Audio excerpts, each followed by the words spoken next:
Mesdames, Messieurs, bonjour. Le constat que nous faisons au quotidien, c'est que les entreprises manquent cruellement de fonds propres. De notre baromètre cabinet ARC IFOP, il ressort que 70% des entreprises rencontrent de grandes difficultés pour financer leurs besoins en trésorerie, alors que 52% d'entre elles estiment que les banques doivent être leur base de financement. Comment se fait-il, M. Asselin, que les rapports avec la banque soient toujours aussi, j'allais dire, non pas mauvais, mais toujours ambigus et toujours incertains?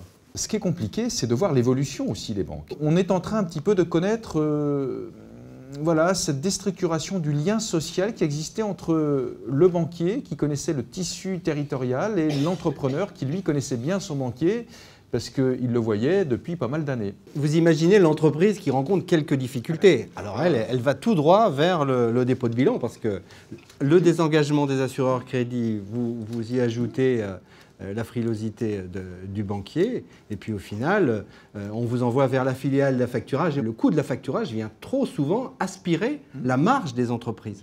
On observe une sorte de schizophrénie. D'un côté, les encours de crédit, tels que les banques les publient de manière agrégée, montrent qu'il n'y a pas de problème de crédit.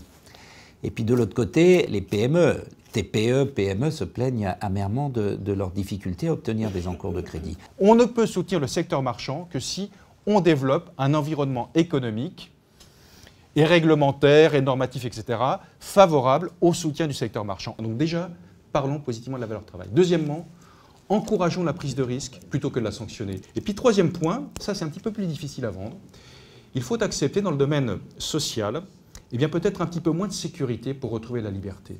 Et vous, qui prétendez demain avoir en main eh bien, la politique du pays, eh bien, faites en sorte d'engager ces réformes structurelles dont a impérativement besoin notre pays. Pourquoi ? Parce que nous avons pratiquement plus de marge de manœuvre, puisque nous devons simplement combler un déficit qui est toujours abyssal.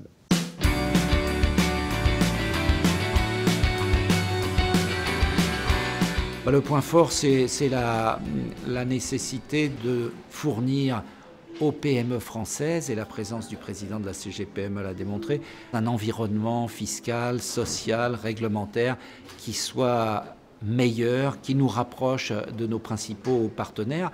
La véritable difficulté de nos PME, ça n'est pas la faiblesse de leurs produits, leur mauvaise organisation ou tel défaut interne. Non, c'est très souvent un environnement fourni par les pouvoirs publics, quels qu'ils soient, qui est défavorable à la compétitivité de ces entreprises. Donc le premier devoir des pouvoirs publics, dans quelque temps, sera de recréer un environnement qui soit plus favorable.